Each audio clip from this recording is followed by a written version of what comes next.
My house is converted servants' quarters of a Victorian townhouse in the West End of Glasgow. So it was built in around 1870. It didn't have the fancy period features or big banisters or entrance halls, but it's still very much a Victorian home. In the winter months, it is a dark house, so I embraced the darkness and decided to make the darkness a cosy cocooning feature. My name is Anne-Marie and I live in Glasgow. Until relatively recently, I was in a full-time legal career, and then I retired, and now I'm very much involved in the homes and interiors community in Scotland. We've lived here now for 8 years. I live here with my husband. It's quite hard to describe the layout of my house. When you enter, on the ground floor there's a dining kitchen and a downstairs toilet, but then there's a small flight of stairs to the living room, and then a large flight of stairs to our bedroom and an ensuite, and then another flight of stairs to 2 more bedrooms and the family bathroom. So it's what I would call a quirky house. It's got a very unusual layout, but I think that adds to the character. So when we moved into this house, every single room was the same colour. It actually was depressing. The thing was, having decided to change one room, and the first room I actually did was the dining kitchen.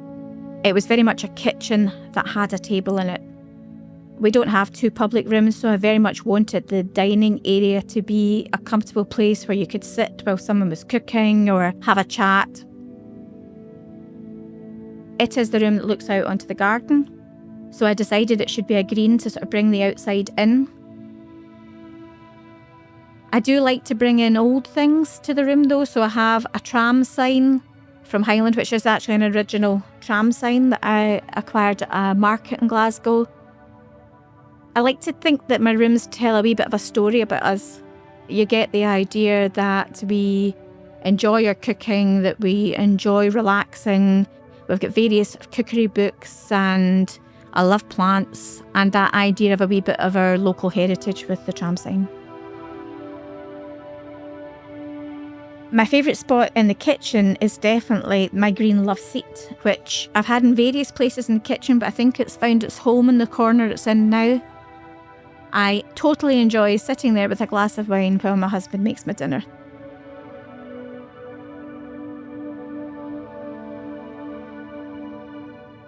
Up until 2020, I don't think I really noticed particularly interiors and design and styling for houses. Then in 2020, just before COVID, I was diagnosed with stage 3 bowel cancer, which meant that when the world locked down, I was very much locked down. I was shielding and was, to a certain extent, in my house and gardens. I'm not very good at sitting still and doing nothing, so I started to upcycle pieces of furniture and add colour that way. The more I experimented with colour in the house, the more it gave me comfort. I mistakenly thought that to deal with the darkness, I had to paint everything white, and I painted the whole hall white, and it looked like a very depressing hospital corridor. So then I realised that actually I really had to embrace the darkness.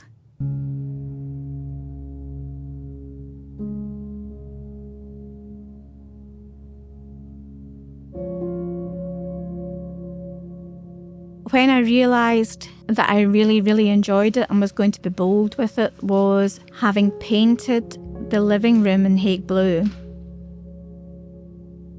I genuinely felt slightly terrified, but when it was finished, I did have that moment of thinking, now I've done something that I'm really proud of and I'm really special.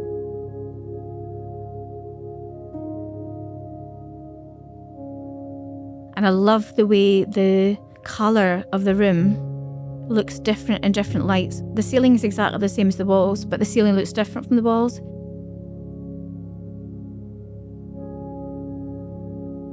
It's just the most cosy, cocooning room. It's so comfortable. It feels so warm. It suits every sort of weather. When it's dark, then you light candles and you have lamps. I think I have an obsession with candles. I like candles of all shapes and sizes. I think it complements that idea of the decor being cosy and cocooning to have candlelight. I have candlelight throughout the year.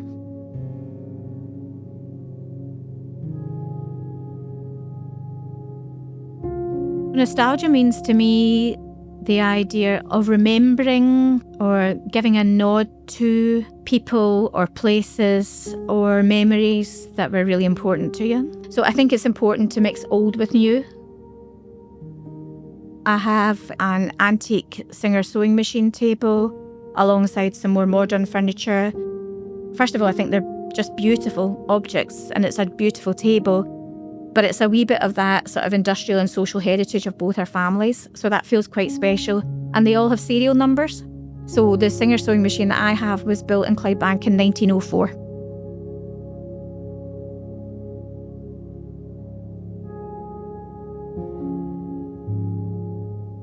The hall in this house is narrow and dark. It in particular needed something to give it an idea of life and the idea that it was a stairway worth noticing as against just a place that took you from one floor to another. So the hall is a gallery wall of travel prints. And the rule of the gallery wall is that the prints can only be in the wall if my husband and I have visited the place together and really enjoyed it. And that's a rule I won't break.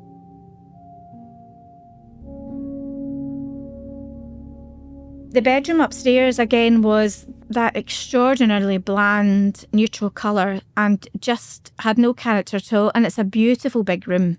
So I obviously wanted to do something with it. Again, initially, it was just the walls. And we didn't do the windows or the ceiling. The white ceiling just seemed very stark against the black. I decided I wanted to get rid of the white ceiling. I admit to being slightly terrified because it seemed to be probably the boldest decision that I've made, to have a black bedroom with a Etruscan red ceiling. When it was finished, my sons actually said, "It's as if you're just going to sleep in a perpetual sunset," and that has just stayed in my mind.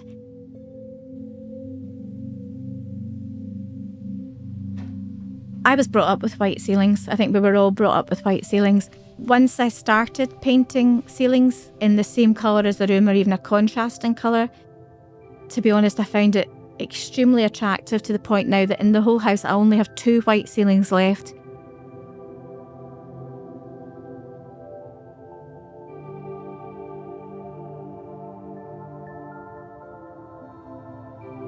In the black bedroom, I have as a piece of art on my wall an antique optician's chart, which actually is from an optician's in the West End of Glasgow. I've had glasses since I was 2, and I always loved going to opticians. I just immediately bought it because I thought it was just me, and I really like it, even though I know it's a bit weird.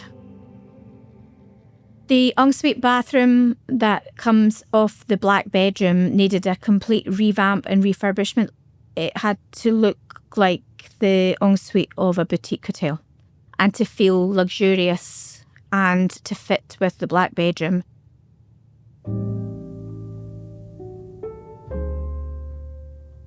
We don't have the best of weather, so the idea of having a garden room in Glasgow is maybe quite novel, especially because it's a room that is only 3-sided and isn't completely enclosed.